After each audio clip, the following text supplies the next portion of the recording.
after 2 years at Presbyterian College, Dusan Milanovic, Milanovic. I apologize if I butchered that last name, with the UTR 13.22, is transferring and signed with Mississippi State for the fall of 2023.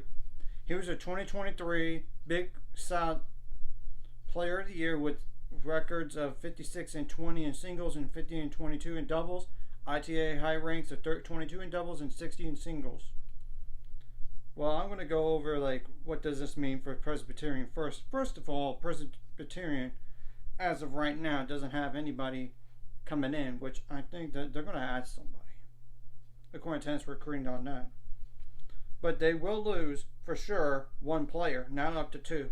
Yeah, now two players. They still have plenty of depth, even with losing just two. And they do have another senior as well, but I'm not sure if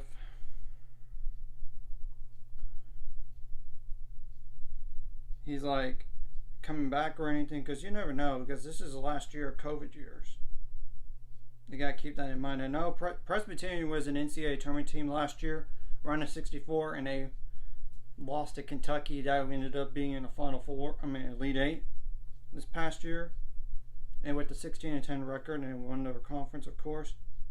But obviously, he was your core one guy. That's a problem. And now you lose your other guy, your top two now for Presbyterian side of things, for sure. Now, trying to think of that last one. Okay, really, that last one was hardly used player. So even if he's gone, it doesn't really matter. Because 8 dual matches played all year long. 1 and 5 at the 6th spot. Unless it was injury, of course. But you know what I'm saying. Now, for Mississippi State side of things, I do know they do lose 2 players. Technically 2. For sure. And Patrick Lazo is a redshirt senior, but I am not positive if he is a 4th year or a 5th year senior, but I'm going to double check that first.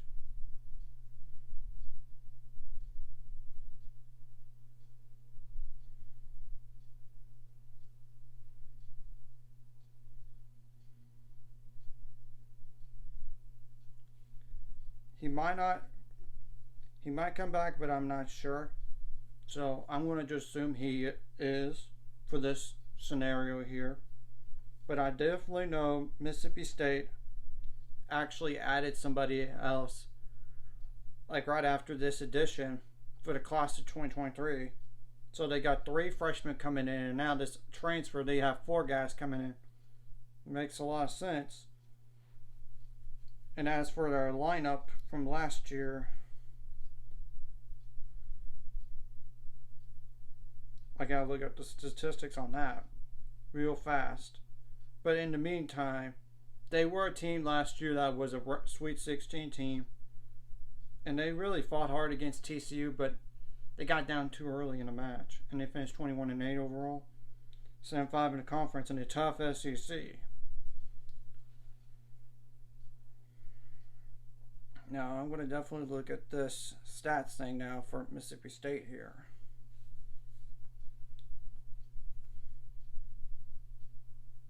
Yeah, their court one's going to be back next year.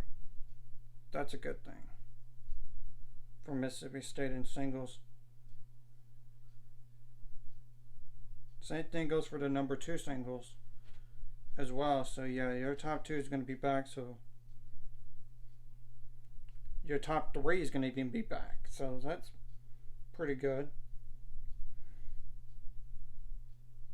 Yeah, they definitely lose 1 player for sure. Then that's at the 4th spot. And the other guys at the 6th spot. That's for sure. While Patrick Lazo, I'm going to double check. He hardly played, so even in singles, so even if he comes back, he's not really a loss per se. Of course, granted, they do have to figure out the new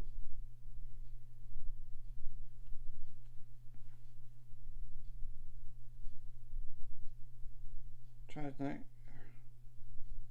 They don't need to find a new number one doubles, but they do need to find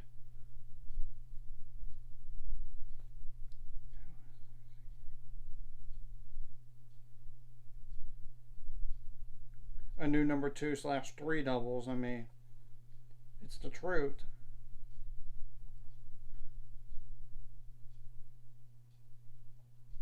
So they could just, all Mississippi State has to do is, in singles, is just be better at number 6. They were for like 14 and 13 last year. Granted, they do have to be better at number 1. I mean, it's 16 and 12. So, yeah, in doubles, they have to improve significantly. I mean, 13 and 10 at the 1 spot, 12 and 14 at the 2, and 12 and 11 at 3. You got to work on your doubles to be better going forward. You have to think about it even further than a Sweet 16. Sweet 16 here, I mean, it's the truth. And granted, it was in completed matches. And really, I would say after the 1 and 6, they're really good 2 through 4 in singles in terms of wins and losses. I mean, number 2, 18 and 9. Number 3, 24 and 5. Number 4, 21 and 6. And number 5, 19 and 8. So that's pretty good. It's just got to fix your number 1 and 6 singles. So that's just a brief outlook of what this means for both these teams here. And even if they do lose their number 6, two guys in the lineup, they still bring back a lot. I mean, and you do have to figure out a new number 4 singles and number 6, but let's wait and see. So, and we're going to know what the schedule is going to look like for both of these teams and the official rosters. It's just me speculating. So, in terms of players, Mississippi State, assuming that redshirt senior does come back. 1, 2, 3, 6, 7, 11 guys at best, 10 guys at worst. That's assuming everybody's going to be back. And I know Presbyterian side of things, with losing for sure too. I mean, 1, 2, 3. Last year they had like 1, 2, 3, 4, 5, 6, 7, 8, 9, 10, 11 guys, 9 guys at best, maybe 8 guys. So